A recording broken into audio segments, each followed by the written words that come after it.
Salud, amigas y amigos de laiguana.tv.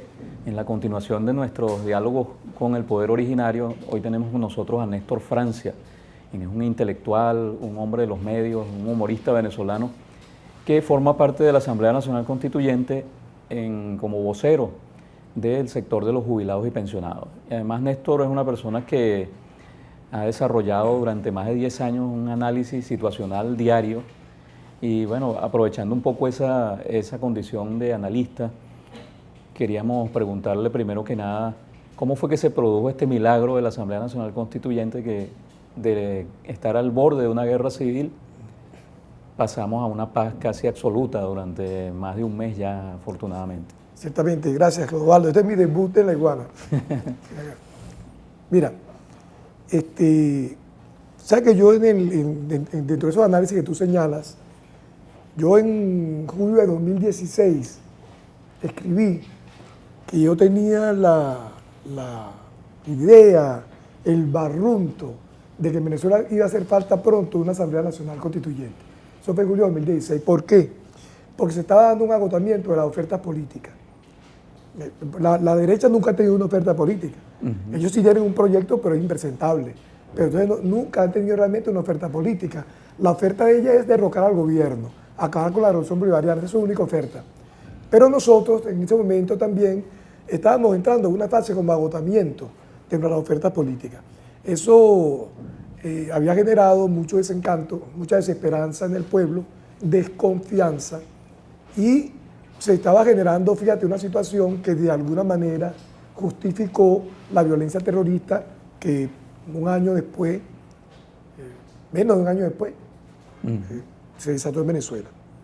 El 24 de abril de este año, igualmente yo hice la propuesta públicamente, en un artículo que además apareció en Aporrea y que yo también envié por las redes, de que yo creía que era el momento de que el chavismo renovara su oferta política, y dije que yo pensaba que era la Asamblea Nacional Constituyente, que eso tenía que esa era la única oferta posible en este momento.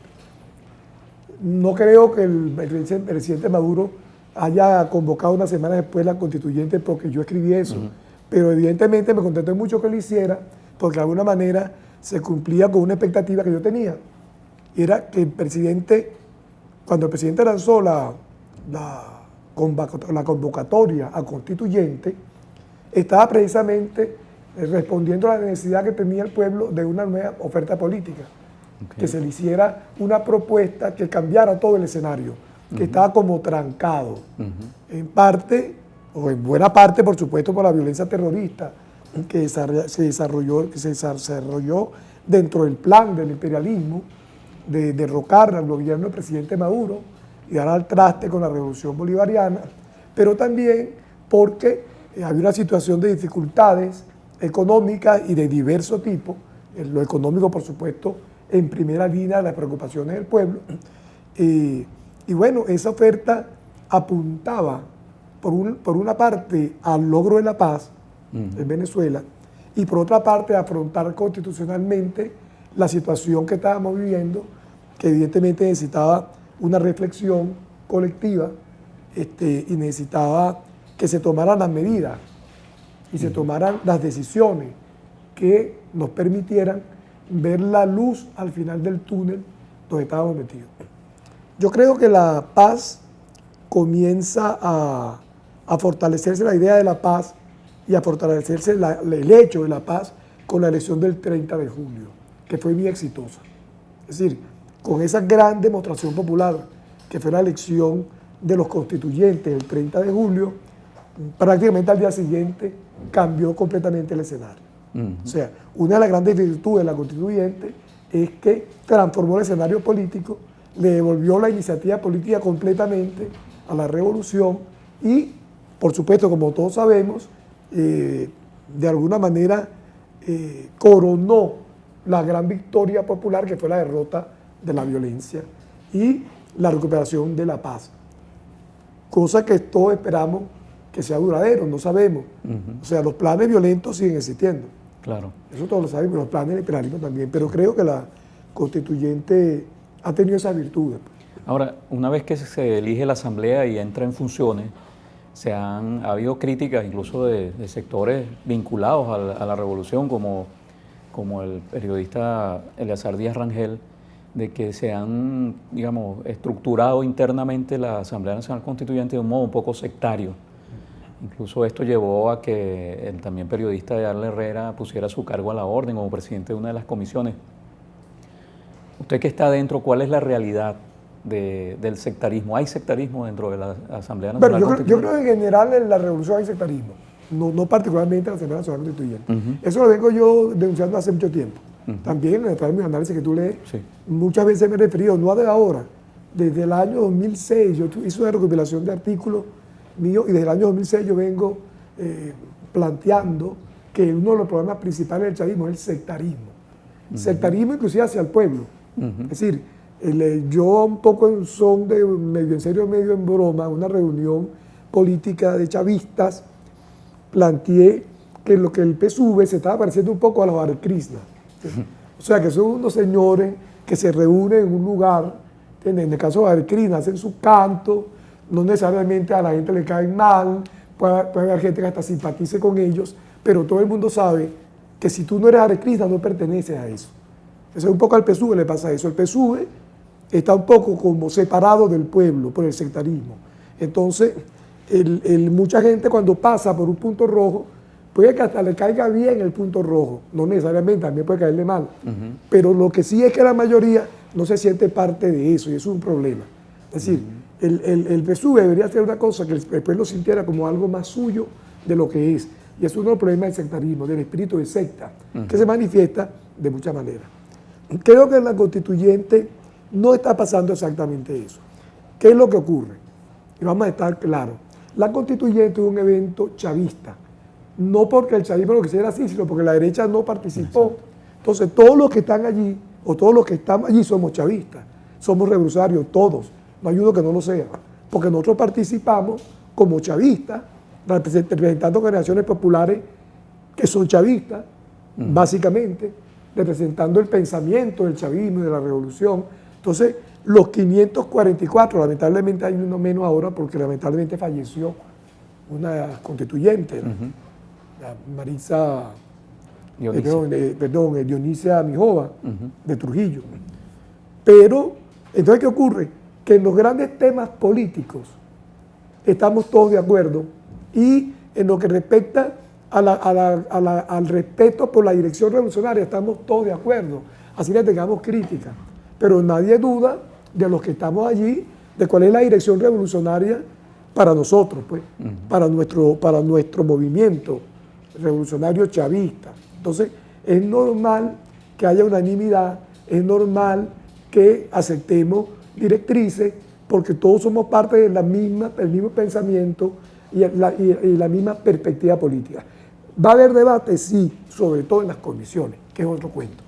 Porque las comisiones ya no son los grandes temas políticos, sino vienen los temas específicos. Entonces yo, por ejemplo, ayer participé, soy parte de la Comisión de Comunicación de la Constituyente, ayer hicimos la primera reunión, eso lo dirige Tania Díaz, y ahí ya hubo discusión, hubo debate, por supuesto debate unitario, debate de camaradas, tratando de apuntar al consenso, pero cuando no haya consenso habrá que votar. De hecho, fíjate que el número de integrantes que se ha considerado por comisión es de 19 o 25. Ese número impar se hace así porque va a haber votaciones. Claro. Entonces, si hay una votación, tiene que garantizarse que haya una mayoría que apruebe aquellas cosas en las que no hay acuerdo. En la Comisión de Economía ha habido intenso debate y está habiendo intenso debate, porque en esa comisión participan distintas formas de pensamiento económico. Y lo mismo va a pasar en las otras comisiones. Entonces, el debate va a darse en las comisiones. En la plenaria, donde se están planteando los grandes temas políticos, básicamente estamos todos de acuerdo, ahí no hay desacuerdo. Y es una plenaria muy fraterna, donde ahí hemos ido aprovechando para conocernos. Yo a la mayoría de los constituyentes no los conocía, por supuesto, pues son gente de todo el país. Sí. Hemos aprovechado para conocernos, se ha creado un espíritu de cuerpo muy interesante, como te digo, con una gran solidaridad, una gran fraternidad. Entonces, no hay que preocuparse porque estemos todos de acuerdo, porque es que estamos todos de acuerdo Claro. en los grandes temas políticos, de los que estamos allí. Ahora, hubiese sido muy interesante que participara la oposición y la derecha, porque entonces hubiese más debate en las plenarias, ¿no? Claro. Pero ellos no quisieron participar. Claro. Y entonces, bueno, esa es la situación que hay. Ahora, en el tema de la economía, que usted lo ha señalado. Pero, por cierto, que darle... retiró su puesta sí, del cargo a la orden. del cargo a la orden Sigue y siendo el permanece en la presidente presidencia de la comisión. sí. El tema de la economía, que usted lo ha señalado como un tema fundamental y en el que el pueblo está esperando resultados, ¿no? Hay que ser resultadista en el tema económico. Hay que ser muy ¿no? específico, muy concreto. Sí. Y allí la asamblea, digamos, tardó un poco, ¿no? Y durante ese primer mes hubo un constante reclamo de que, así como se resolvieron los temas políticos, el tema del Ministerio Público, como se logró la paz, se esperaba que se lograran algunas medidas económicas inmediatas. ¿Realmente esas expectativas tienen alguna base? La Asamblea Nacional Constituyente tiene ese carácter milagroso como para lograr lo que no ha logrado el gobierno en estos años. Sí. Pero yo no creo que vayamos a hacer ningún milagro en la economía. Yo no soy economista, que no me metí en esa comisión, no soy ducho en ese tema, pero sí tengo alguna idea, pues, del tema. En primer lugar, ¿sabes lo que pasa? Que en Venezuela hay un dicho que de apuro solo queda el cansancio, ¿verdad? Y hay otro que no es de Venezuela, en general se usa en los países de habla hispana, que es no por mucho madrugar, amanece más temprano. Correcto. Es decir, en economía tú no puedes estar con apuro, porque en la economía, si tú te equivocas en esto, vas a afectar todo el sistema. Claro. O sea, no es un error que se va a reflejar solamente en el aspecto donde te equivocaste, sino que va a tener consecuencias en todo el sistema económico. Correcto. Por eso se ha tomado el tiempo, la Comisión de Economía fue una de las primeras que se instaló. Sí. El primero fue la Comisión de la Verdad y la Justicia, e inmediatamente después la Comisión de Economía. La Comisión de Economía se está reuniendo casi desde el principio de la constituyente. Y como te digo, ha habido debate. Los primeros resultados ya se están viendo. Es decir, esas 8 leyes que presentó el presidente Maduro ante la Asamblea fueron discutidas con él por la Comisión y surgen de ideas que también emanaron de ese debate en la Comisión de Economía. ¿Qué pasa? Por supuesto que el pueblo está apurado y el pueblo tiene emergencia y quiere que eso se resuelva rápido, quiere anuncios rápidos porque la situación económica es muy difícil, sobre todo el tema inflacionario, de inflación inducida, es muy difícil. El problema es que, por ejemplo, fíjate el tema de los precios. Se dice que se habla de control de precios y se refiere al gobierno. No, aquí el gobierno no controla los precios. Aquí controla de precios son los especuladores, los bachaqueros y la oligarquía. Esos son los que tienen control de precios. Por eso los precios están desatados, porque los controlan ellos. Pues si los controlara el gobierno, todo estaría más barato, que es el interés que tiene el gobierno. De manera que existe control de precios, pero no por parte del gobierno. Tampoco, fíjate, una de las cosas, la gente decía control de precios. Me parece muy inteligente la forma que se está resolviendo el tema, que no es control de precios, es establecer precios acordados. ¿Por qué? Porque si el gobierno establece unilateralmente control de precios, también se pueden generar distorsiones en la economía si tú no le das voz también a factores que forman parte del sistema económico importante, que están allí, que tú no puedes ignorarlo. Por ejemplo, los productores, están la cadena de distribución, están los comercios, los comerciantes, están por supuesto los consumidores. Entonces, tú tienes que tomar en cuenta la opinión de todos para poder acordar los precios, que es lo que se está haciendo. Ya se dice que esta misma semana van a comenzar a aparecer los primeros precios acordados del Plan 50. Ahí, eso no es ningún milagro, porque tú vas a ir resolviendo de a poco los problemas. Fíjate que las 8 leyes conforman un todo. Cuando tú las ves en perspectiva, son el planteamiento de un sistema económico que contempla el tema de la producción, el tema de los precios, el tema del tipo de economía, el papel de las empresas privadas, por ejemplo, el tema de los CLAP, de los otros sistemas de alimentación, el tema de las divisas, el tema de las exportaciones. O sea, plantea un sistema. Ahora, lo primero que se va a poner en la calle como solución es el Plan 50, que se refiere a 50 rubros fundamentales. Ya se dijo que esta semana se anuncian los primeros precios acordados. Esto va a tener además la compañía de una cosa que me parece que era absolutamente necesaria, que son los fiscales populares. Yo, por ejemplo, que promoví un comité popular constituyente en mi comunidad, yo vivo en Santa Rosalía, está funcionando. Ya el sábado hablamos de eso, de comenzar a discutir cómo vamos nosotros a proponer a los fiscales populares, de cómo escogerlos, de qué condiciones debe ser la persona que cumple ese papel. No puede ser cualquiera, tiene que ser una persona probada, honesta, respetada en la comunidad. Para que sea fiscal, ese fiscal va a estar autorizado, carnetizado. Esos fiscales van a tener apoyo del Ministerio Público, de la Policía, de la Guardia Nacional, de los organismos del Estado vinculados a la economía. Van a ser fiscales de verdad, porque ahorita va un consejo comunal a hacer un reclamo en un comercio. ¿Sabes lo que le dicen los comerciantes? Los sinvergüenzas, no todos los comerciantes son así, los especuladores, los sinvergüenzas. Bueno, que vengan a supervisarme Maduro, dicen ellos. Ahora tú vas a poder decir, bueno, no es Maduro, pues es la revolución. Aquí está, y usted, si no, el fiscal puede llamar a la policía, a la Guardia Nacional. Entonces, es muy importante. Esto va a comenzar a tener efectos. Por supuesto, no todos los productos en lo inmediato van a estar dentro de esos 50 rubros. Hay temas que hay que ir manejando y resolviendo. Hoy me planteaba alguien, mire, el transporte, porque él está pagando 2.000 bolívares para ir no sé qué sitio a Horizonte, donde él vive, sitio donde él trabaja, no me acuerdo cuál, pero es lejos, pues. Entonces está pagando 2.000 bolívares de transporte. Entonces son temas que hay que ir resolviendo. Pero si nosotros de inmediato abordamos lo que es lo principal, que es el tema de los alimentos y las medicinas, y algunos rubros, por ejemplo, la higiene personal, que son de uso común del pueblo, vamos a comenzar a abrir la esperanza en el pueblo de que estamos trabajando, porque además aquí nadie tiene ninguna otra propuesta. Claro. Aquí el único que está proponiendo cosas para resolver los problemas del gobierno. La oposición no propone nada. Correcto. La oposición está muy ocupada peleando entre ellos para ocuparse de los problemas del pueblo. Entonces, yo creo que hay que seguir teniendo paciencia, pero al mismo tiempo hay que saber que se está trabajando, que vienen las primeras soluciones y que esta propuesta económica integral que está haciendo el gobierno, primero tiene que ser un problema de todos. Tenemos que asumirlo entre todos, no es el gobierno nada más.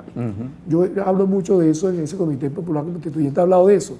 Tenemos que dejarnos de esa idea que forma parte de la cultura rentista, que yo dependo de lo que haga el Estado.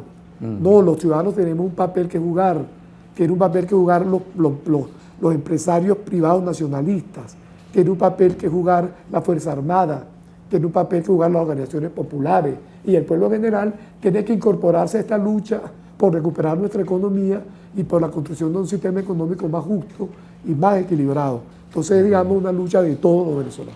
Ya para ir concluyendo, quisiera que habláramos un poco del tema de la comunicación, que es el tema de la comisión a la que usted pertenece. ¿Qué se vislumbra que pueda aportar la constituyente con respecto al tema de la comunicación, que es un tema clave en el mundo actual y que ha sido, digamos, Venezuela ha sido particularmente víctima de muchas de las Pero es un poco temprano para decirlo con precisión, porque como te digo, apenas ayer se reunió por primera vez en la comisión, estamos empezando a trabajar. Lo primero que estamos haciendo ayer en la reunión, hay un artículo, que es el artículo 6 de la propuesta de la ley contra los crímenes de odio, la violencia, etcétera, que es el artículo 6 que se ocupa del tema de la comunicación. Entonces, estamos revisando ese artículo primero que nada, para estudiarlo, para mejorarlo si es el caso, para hacer propuestas. Eso es lo primero que estamos estudiando. El tema de la comunicación es además un tema que va mucho más allá de una resolución constitucional, porque el tema de la comunicación es un tema, para mí, sobre todo cultural, que tiene que ver con un esquema cultural impuesto, donde la comunicación es solamente una parte. Así como lo mediático es solo una parte de la comunicación es solo una parte de una imposición cultural generalizada del capitalismo que contiene que tiene muchos componentes. Por supuesto, la comunicación es uno de los temas más importantes que tenemos, porque como sabemos, es un campo de batalla relevante en la actual lucha de clases mundial que está en desarrollo. Entonces, como todo el mundo sabe, la comunicación es una de las armas principales de nuestros enemigos. Ellos tienen mucha experiencia en eso, tienen muchos recursos, tienen muchos años preparándose para la batalla comunicacional. Nosotros en general estamos en inferioridad de condiciones con respecto a ese enemigo, aunque hemos hecho progreso. Entonces, creo que el tema comunicacional es un tema nacional, no es un tema solo de la constituyente. Nosotros tendremos que trabajar mucho para constitucionalmente lograr, por ejemplo, que haya capacidad sancionatoria contra la comunicación que promueve la violencia, que promueve el odio, que promueve la discriminación racial, de género, religiosa, política, etc. Tenemos que legislar para que tengamos herramientas que nos permitan tener un control sobre los medios de comunicación desde el punto de vista de sus contenidos. Porque si nosotros tenemos una ley para condenar los crímenes de odio y de violencia, todos sabemos que los medios todos los días se cometen crímenes en cuanto a comunicar y promover el odio y la violencia. Pero es un tema que va más allá de lo constitucional. Es un tema muy importante donde hemos tenido muchas fallas, donde tenemos muchas fallas. Tú lo sabes, que yo he tratado mucho ese tema y he hecho muchas críticas y hago muchas críticas al manejo de parte nuestra de ese tema porque tenemos muchas fallas. Entonces creo que la constituyente puede aportar mucho hasta donde lleguen sus facultades. Y ahora sí, para finalizar, la constituyente es como un crisol nacional, ¿no? Ahí está como el pueblo representado de una manera muy auténtica, ¿no? Y el pueblo venezolano es muy humorístico. Usted como humorista, ¿cómo se siente allí dentro de la constituyente? ¿Qué expresiones de humor hay dentro de la constituyente? Bueno, mira, ahí hay algunos. Algunas personas estamos allí que tratamos de mantener la alegría en la constituyente. ¿Ok? O sea, tratamos de trabajar el humor dentro de la constituyente, permanentemente. Permanentemente, pues son varios. Y algunos que yo no sabía que eran humoristas y lo son. O sea, que son constituyentes. Entonces tratamos de mantener un ambiente relajado. Los venezolanos son muy dados al chiste, a la salida rápida e ingeniosa. Eso lo estamos utilizando mucho allí. Públicamente hubo el discurso de Ale Herrera, que es un buen humorista, que fue muy divertido. En el momento que a mí me toque hablar, trataré también dentro de lo serio que son los temas, de alegrar un poco a la audiencia, ¿verdad? Porque es una cosa muy venezolana. Yo creo que el humor es fundamental. Creo que el humor es fundamental en todas las actividades humanas. Afortunadamente, nosotros en la revolución hemos tenido dos presidentes que gustan del humor. Chávez era un humorista nato. Chávez era muy muy y Maduro es también humorista. Yo creo que él no tiene la capacidad humorística de Chávez porque es muy difícil, porque Chávez era muy bueno en eso. Pero Maduro tiene salidas también muy divertidas y es muy espontáneo. Entonces yo creo que el humor es parte del lenguaje que tenemos que usar permanentemente. Creo que además es una cosa natural en nuestro pueblo. Nuestro pueblo es naturalmente humorista. Es una cosa realmente muy alentadora cómo nuestro pueblo responde en las situaciones más difíciles con el humor, con una sonrisa, buscando de aliviarse a sí mismo y aliviar a los otros por medio de esa herramienta que se llama la alegría. Entonces, creo que en la constituyente ese ingrediente va a permanecer e inclusive probablemente se desarrolle un poco más. Sí. Bueno, con esa esperanza despedimos a Néstor Francia, constituyente, representante o vocero, mejor dicho, de los pensionados y jubilados en la Asamblea Nacional Constituyente. Y a ustedes, amigas y amigos de La Iguana TV, hasta la próxima vez.